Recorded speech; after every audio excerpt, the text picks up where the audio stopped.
Coucou tout le monde, j'espère que vous allez bien. Je suis vraiment très heureuse de vous retrouver pour ce nouveau vlog. On est dimanche après-midi et je viens juste de terminer de préparer le goûter. Le brownie est en train de refroidir et je suis hyper contente parce que j'ai même fait ma vaisselle. Ce que vous ne voyez jamais, les coulisses un petit peu des vidéos, c'est que d'habitude c'est jamais moi qui fais la vaisselle, c'est toujours mon chéri qui s'y colle parce que j'adore pâtisser, mais alors la vaisselle c'est vraiment pas mon truc. Et donc les moules à cannelé, la semaine dernière, c'est lui qui les a nettoyés. J'étais tellement contente de pas le faire. Mais là, j'ai tout préparé, j'ai fait le goûter, j'ai fait la vaisselle, tout est prêt, donc je suis super fière de moi. À la base, c'est pas du tout pour ça que j'allume la caméra, je voulais vous dire qu'hier, on est passé chez Jeanne. Si vous avez vu mon dernier vlog, le vlog numéro 7, vous saurez qu'on a passé le samedi après-midi à Nantes. Et je n'ai pas pu résister à l'envie d'aller faire un tour dans une de mes jardineries préférées, surtout qu'une de mes copines a publié une super photo sur Instagram. D'ailleurs Valériane, tu te reconnaîtras, si tu passes par là je te fais un coucou. Et elle m'a donné super envie d'aller y faire un tour, donc j'y suis passée et bien évidemment je ne suis pas repartie les mains vides. La première chose que j'ai prise, c'est cette petite merveille qui est un Aescinanthus, je crois, je sais pas du tout comment ça se prononce, je préfère son nom commun qui est la plante lipstick, la plante rouge à lèvres. Et à la base, je l'ai prise parce que je me suis dit que j'allais pouvoir la suspendre dans la chambre. Je vous avais déjà dit dans d'anciens vlogs que je voulais faire des macramés pour accrocher dans la chambre et je me suis dit que ce serait super joli dans un de ces macramés.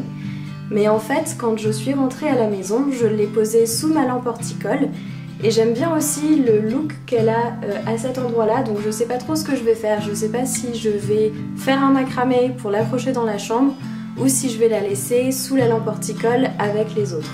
Et la deuxième chose que j'ai prise, c'est cette Oya. Je savais qu'ils en avaient là-bas et j'étais très contente de mettre la main dessus. Et je vais le placer dans ma Monstera qui est dans la salle de bain parce qu'elle est vraiment très lourde et que je dois la déplacer toutes les semaines pour la mettre dans la douche pour l'arroser. Et donc je me dis qu'avec une petite réserve d'eau, j'aurai moins à la déplacer.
Aujourd'hui, il y a plusieurs choses sur ma to-do list plantes que je vais prendre le temps de faire. La première chose, c'est que je voudrais rempoter cette bouture de misère dans le pied-mer.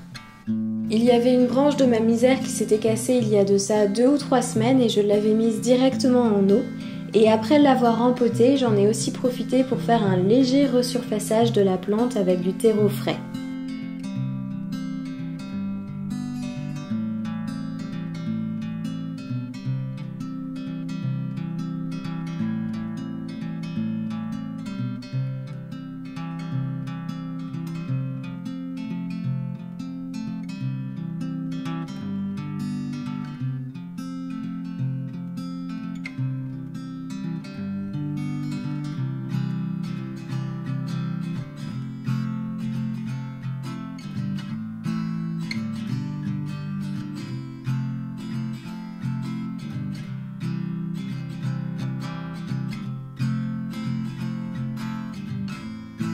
Je viens de finir de rempoter ma bouture de misère et maintenant il va falloir que je m'attaque à quelque chose de beaucoup moins fun, ce sont mes tubercules de caladium.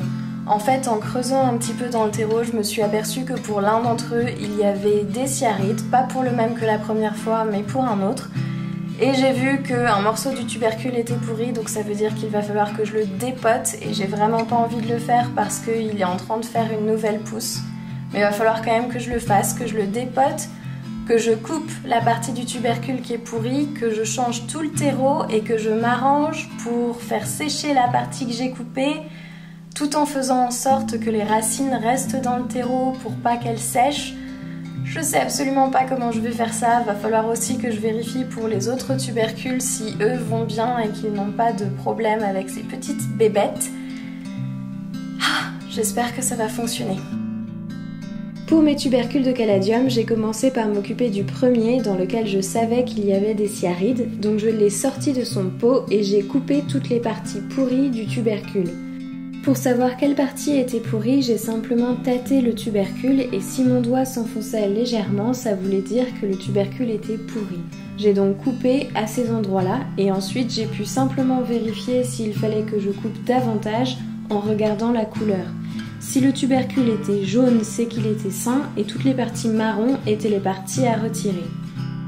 Pour laisser sécher la partie que je venais de couper, j'ai décidé de le rempoter à l'envers, c'est-à-dire que j'ai laissé la partie que je venais de couper sur le dessus. J'ai aussi pris le temps de vérifier les deux autres tubercules que j'avais pour voir s'il y avait des cyarides ou pas.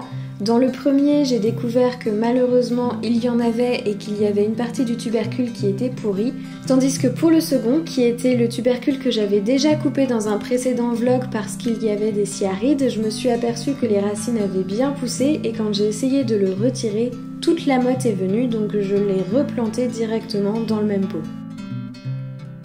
J'ai laissé sécher les deux tubercules que j'avais coupés à l'air libre et le lendemain je les ai replantés dans le bon sens dans leur pot. Et j'ai aussi saupoudré de terre de diatomée afin de repousser les moucherons. J'ai fait ça assez rapidement donc je n'ai pas filmé le processus mais je vous montre des images de mes tubercules quelques jours plus tard qui ont l'air d'être en train de bien pousser. Et la dernière chose que je voulais faire aujourd'hui, c'est m'occuper de ma Maranta qui est juste là et surtout qui est en train de faire un petit bébé que je vais couper parce qu'il a plein de racines et que je vais rempoter dans le pot.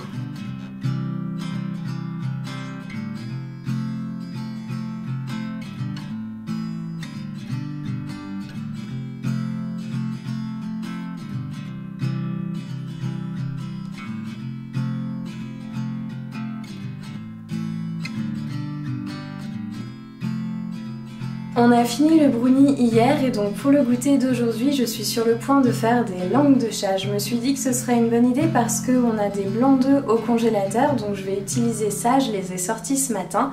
Et je me suis dit que pour une fois j'allais essayer de les faire bien. D'habitude quand j'en fais je les étale à la cuillère à soupe sur la plaque de cuisson.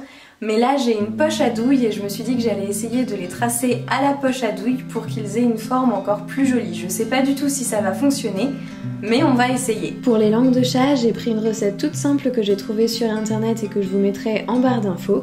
C'est vraiment super rapide à faire, il suffit de mélanger du beurre, du sucre, de la farine, de l'arôme de vanille et les blancs d'œufs.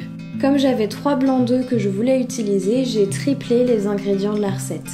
La première fournée de langues de chat que vous voyez à l'écran, je les ai placées à peu près les uns des autres sur la plaque de cuisson. Donc si jamais vous le faites chez vous, il faut plus les espacer parce que sinon ils s'étalent à la cuisson et qu'ils collent les uns entre les autres. Pour la deuxième fournée, je les ai donc plus espacés et là ils sont ressortis parfaitement formés.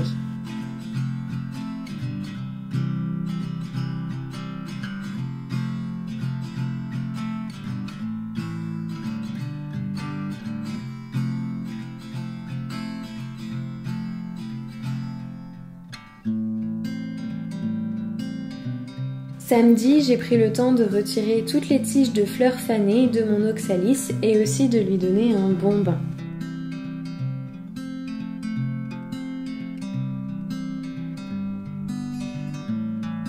Je vous laisse avec ces images de mon oxalis sous un rayon de soleil. J'espère que ce vlog vous aura plu. Si c'est le cas, n'hésitez pas à laisser un petit pouce en l'air et à vous abonner à la chaîne. Et je vous dis à bientôt.